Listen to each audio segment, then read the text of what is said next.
పొగిడిన నోళ్ళతో బూతులు తిట్టించుకోవడం ఎట్లా? ఈ స్పెషల్ కోర్సు గౌతమ్ గంభీర్ చేసినట్టున్నాడు. ఆ కోచింగ్ ఏంటి ఆ కోచింగ్? గంభీర్ కోచ్ అవ్వాలని అందరూ అనుకున్నాం.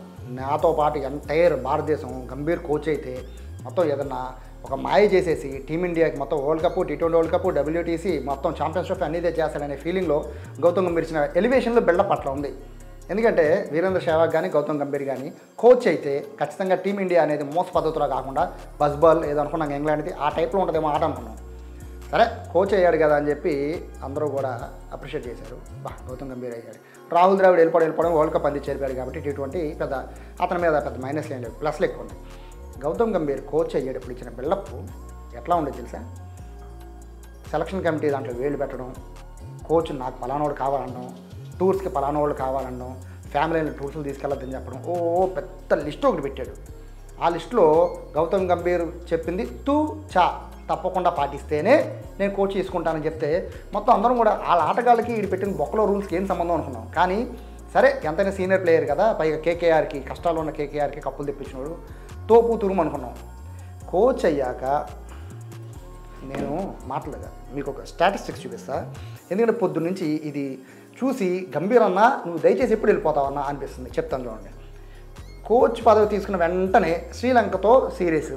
సరే ఆటగాళ్ళకి అప్పుడు దాకా రాహుల్ ద్రావిడ్ మిస్టర్ డిపెండబుల్ కాబట్టి నేర్పించి వెళ్ళిపోయాడే. గౌతమ్ గంభీర్కి అలవాటు పడాలంటే కొంత టైం పట్టిద్దాం అనుకున్నాం. T20 వరల్డ్ కప్ను అద్భుతంగా గెలిపిస్తే సూర్యకుమార్ యాదవ్ తెలుసుగా మనకు అదృష్టం కొద్దీ T20 వరల్డ్ కప్ గెలిచాం. ఇప్పుడు ఏం జరిగిందంటే వన్డే సిరీస్ విషయానికి వచ్చేసరికి మన అసలు స్వరూపం బయటపడింది. గౌతమ్ గంభీర్ గారు మీరు కోచ్ అయ్యాక 27 ఏళ్ల తర్వాత శ్రీలంక మీద మనం వన్డే సిరీస్ కోల్పోయాం. ఇంతకన్నా చెత్త రికార్డు ఉంటుందా శ్రీలంక మీద? అప్పటికి శ్రీలంక కూడా పెద్ద ఫామ్లో ఉందా? వరస్ట్ ఫామ్లో ఉంది శ్రీలంక. అలాంటి శ్రీలంకని మనం పైకి లేపాం. సరే ఫస్ట్ టైం కోచ్ కదా పెద్ద మ్యాటర్ ఏముంటుంది అనుకున్నాను. నెక్స్ట్ వచ్చి న్యూజిలాండ్ అడుగుపెట్టింది ఇండియాలో. న్యూజిలాండ్కి అసలు ఇండియాలో రికార్డులే పరమ వరస్ట్ రికార్డులు. అది కూడా అట్లాగా వరల్డ్ WTC ఫైనల్కి వెళ్ళాలంటే కివీస్ మీద గెలిస్తే చాలు అలా వెళ్ళిపోతాం. అది పైగా ఇండియాలోకి వచ్చి ఆడుతుంది కివీస్. అయిపోయిందిలే ప్రతి ఇన్నింగ్స్ కూడా నాకు తెలిసి సెకండ్ ఇన్నింగ్స్ ఉండదేమో మనం ఇన్నింగ్స్ ఆడితే గెలిచేస్తాం అనే ఫీలింగ్లో ఉంది. ఏం చేశారండి? 12 ఏళ్ల తర్వాత సొంత గడ్డపైన టెస్ట్ సిరీస్ కోల్పోయాం. ఇది పక్కన పెడితే 36 ఏళ్ల తర్వాత న్యూజిలాండ్ ఇండియా మీద గెలిచింది. ఇండియాలో 36 ఏళ్ళు. అసలు ఇది వింటేనే పరమ చండాలంగా ఉంది. సరే అదేదో అయిపోయింది. 19 ఏళ్ల తర్వాత బెంగళూరులో గెలిచింది కివీస్. అదొక రికార్డు. ఇవన్నీ పక్కన పెడితే 24 ఏళ్ల తర్వాత ఇండియా టెస్టుల్లో క్లీన్ స్వీప్ అయింది. అత్యంత చెత్త రికార్డు, అద్భుతమైన రికార్డు కోచ్గా మన గౌతమ్ గంభీర్ గారు ఆయన ఖాతాలో వేసుకున్నారు అన్నమాట. నెక్స్ట్ వచ్చి ఆస్ట్రేలియా సిరీస్.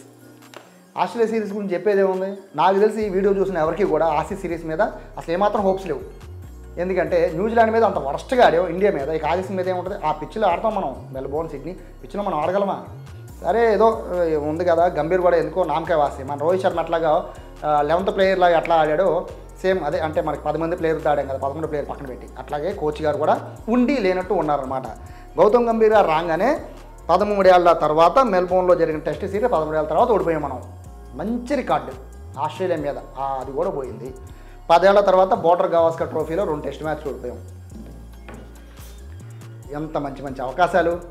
ఇవన్నీ కూడా ఇండియాలో ఓడిపోవడం చెత్త రికార్డు అయితే, ఆస్ట్రేలియాలో మనం గెలిచి మన పేరుటున్న రికార్డులు కూడా పోయాయి. ఫామ్లో లేని కివీస్ని ఫామ్లో తీసుకొచ్చాం, ఫామ్లో లేని శ్రీలంకని ఫామ్లో తీసుకొచ్చాం. అట్లా ఆడుతున్న ఆస్ట్రేలియాకి బూస్టప్ ఇచ్చి ఫైనల్గా WTC నుంచి చల్. దయచేసి గంభీర్ గారు మీ మీద మాకు అపారమైన గౌరవం ఉంది. దయచేసి దాన్ని చెడగొట్టుకొని ఇండియాలో మీరు దయచేసి ఎవడే చాపిల్గా వెళ్ళిపోయాడు కదా 2000లో, అట్లాగా దయచేసి ఆ పేరు మూట కట్టుకోకుండా మర్యాదగా మీరు తప్పుకుంటే మా లాంటి క్రికెట్ ఫ్యాన్స్ అందరూ కూడా సంతోషపడతాం. Thank you.